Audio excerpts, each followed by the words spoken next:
Et bonjour à tous. Aujourd'hui, dans le cadre du salon virtuel, je reçois Laurent Nouirel. Bonjour Laurent. Allez, Bonjour Fabien. présente-toi un petit peu. Laurent Nouirel, qui es-tu? Je suis un auteur, principalement, j'écris des récits de genre fantastique, donc avec intervention de surnaturel, et j'essaie par ce biais d'explorer un peu toutes les peurs et toutes les pulsions de l'humanité. Donc aussi bien liées aux phénomènes naturels qu'aux croyances et superstitions et aux pulsions même enfouies dans l'âme humaine, toutes les perversions, toutes les pulsions bonnes ou mauvaises qui sont enfouies dans l'âme humaine. D'accord. Donc, alors, est-ce qu'on pourrait qualifier aussi tes ouvrages un petit peu de psychologique, hein? Alors, un petit peu, bon, il y a un petit peu de psychologie, j'essaie en fait d'explorer effectivement les sentiments humains. Mais bon, ce serait peut-être quand même un peu abusif d'utiliser le terme psychologique. Je vais essayer d'explorer les sentiments humains, mais c'est pas vraiment des thrillers psychologiques, malgré tout. D'accord. Donc, on a dit, voilà, tu es dans les thrillers, tu es dans les choses un petit peu, comme tu m'as dit, aussi épouvantes, hein. C'est ça, surtout du fantastique de l'épouvante.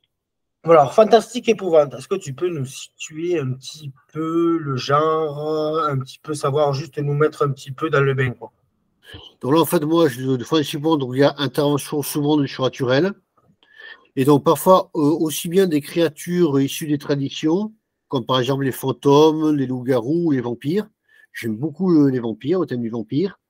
Donc aussi bien des créatures voilà, qui sont issues des traditions et qui justement permettent d'explorer les peurs de l'humanité, bon, notamment le vampire lié à la mort, le loup-garou, la sauvagerie dans l'âme humaine.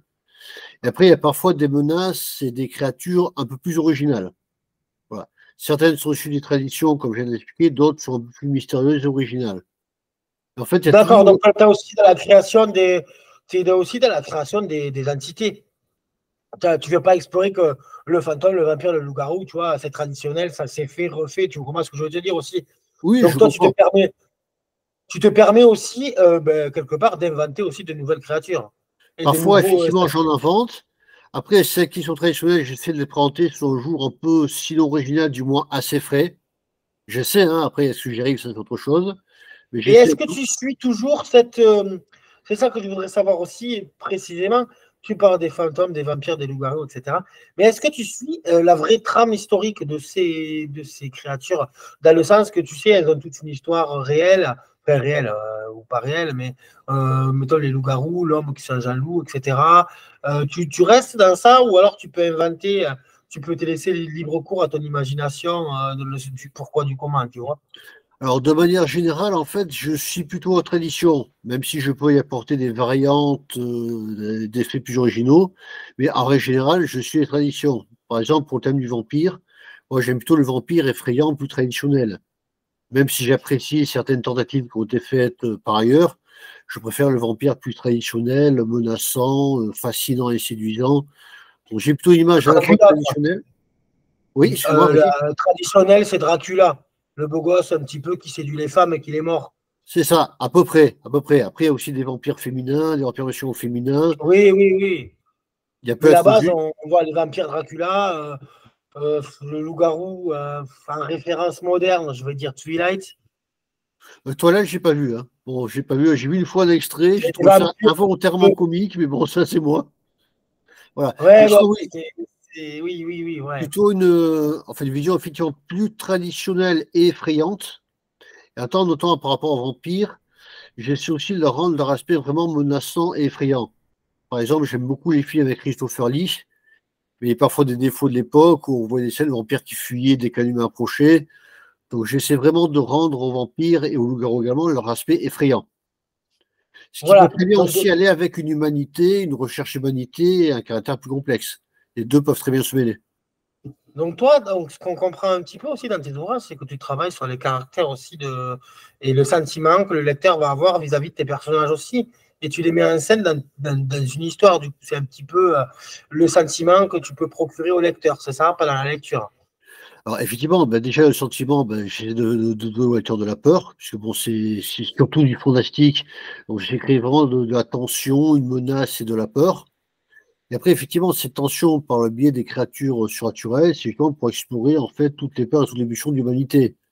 Parce que ce sont des créatures qui, bien entendu, n'existent pas. En fait, ce sont des métaphores pour parler de l'humanité, en fait, pour parler des peurs de l'humanité. notamment pas. Et comment dire, tu en es venu comment à écrire là-dedans, en fait? Qu'est-ce qui t'écrit depuis longtemps, depuis jeune?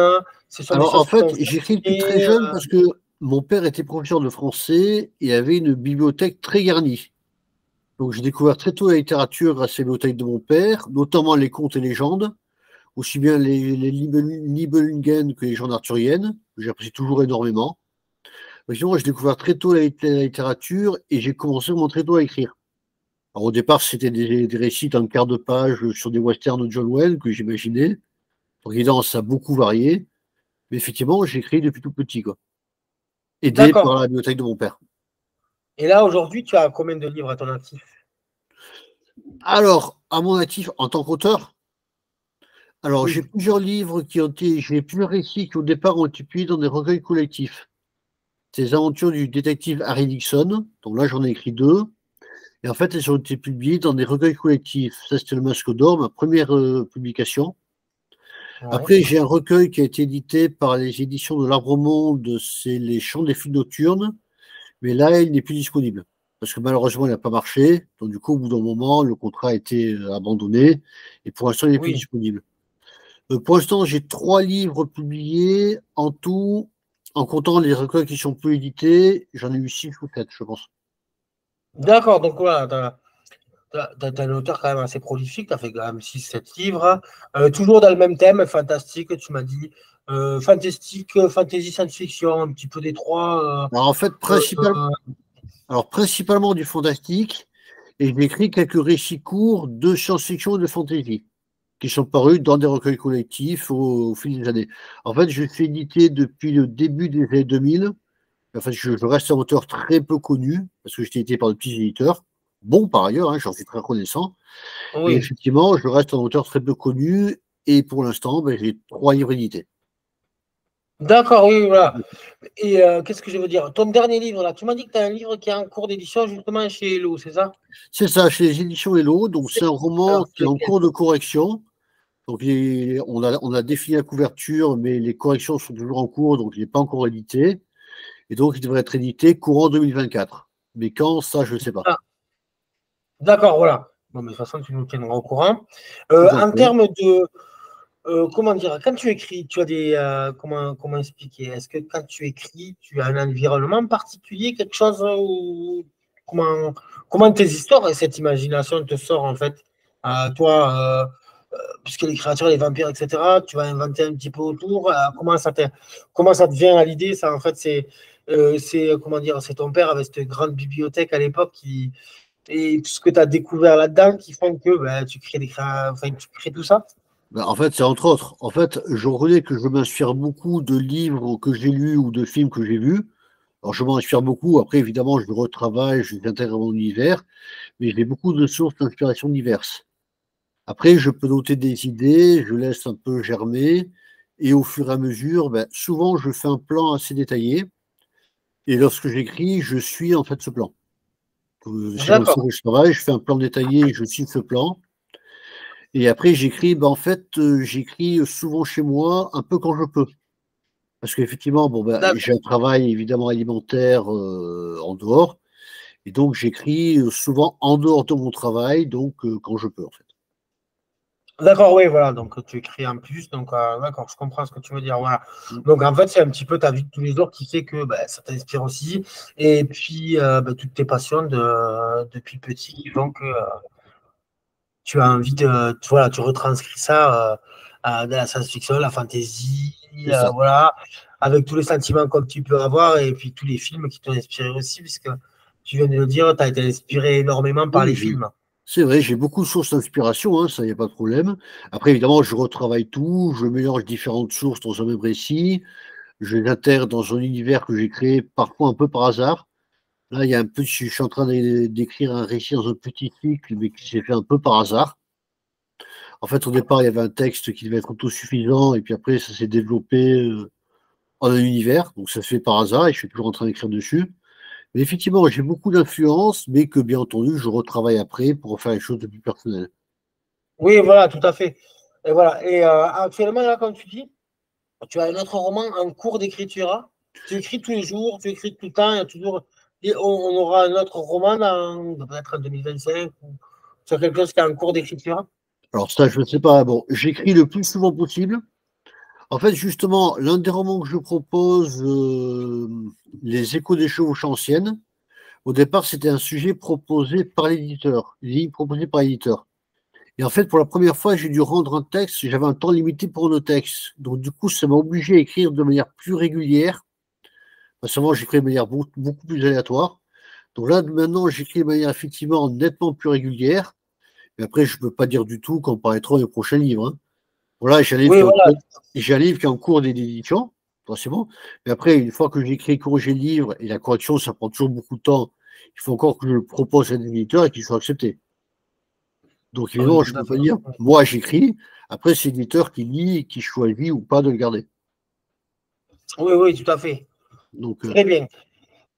Et qu'est-ce que je veux dire d'autre? Aujourd'hui, qu'est-ce que je veux dire? Donc, chez Hello, le prochain roman qui va arriver, on a dit courant 2024. oui, c'est ça. Voilà, donc du coup, tu nous tiendras au courant. Est-ce que tu peux nous donner le titre? Alors, le titre de ce roman qui est arrivé, c'est Respiration sous la poussière des siècles. D'accord. Et ça va être, ça traite de quel sujet? En fait, c'est du fantastique. Enfin, moi, je le vois surtout du côté fantastique, mais si on s'y un peu met de fantasy. Et en fait, c'est le premier récit de ce cycle dont je t'ai parlé qui s'est fait un peu par hasard. Donc, en D'accord. gros, pour présenter ça de manière très rapide, sans révéler trop, c'est une mutante dans une organisation qui est chargée de contrer différentes intrusions maléfiques. Il va se retrouver embarqué D'accord. dans un voyage inattendu dans le temps et dans l'espace, et pour contrer une menace qu'au début elle ne comprend pas. Voilà. Donc ça voyage dans le temps, dans différentes époques, une mutante, pour contrer en fait une menace qu'au début elle ne comprend pas. D'accord. Donc voilà. Donc après, voilà, après un sujet assez intéressant, assez complexe aussi. Voilà. Alors par contre, je dis, ouais, j'ai dit que l'héroïne principale était une mutante. C'est pas du tout genre Marvel, hein. Alors, j'adore Marvel Cinematic Universe, mais là, c'est pas du tout ça. En fait, c'est une organisation secrète qui existe depuis des siècles et qui compte parmi ses rangs des mutants, qui ont certains pouvoirs, mais rien d'aussi spectaculaire que les mutants Marvel. Encore une Oui, fois, oui, j'adore. d'accord. Encore une fois, j'adore, hein. J'adore le Oui, tu es MCU. un peu plus tu es un peu plus terre à terre. En gros, dans Disons qu'il le. y a des capacités particulières. Alors, je dirais pas plus crédibles parce que notamment les capacités de ces mutantes sont assez poussées, mais rien d'aussi spectaculaire et redoutable que les mutants Marvel, par exemple. D'accord, je comprends ce que tu veux dire. Oui, tout à fait. Eh bien, merci Laurent. Eh Merci ben, je Laurent de t'en nous prie, avoir avec beaucoup présenté de ton plaisir. univers. Et puis, ben, à très vite. Et puis, on te souhaite plein de succès. Merci beaucoup, Laurent. Merci, bonne succès au salon et ben, à bientôt également. Très bien, merci beaucoup. Je t'en Ciao, prie, ciao. au revoir.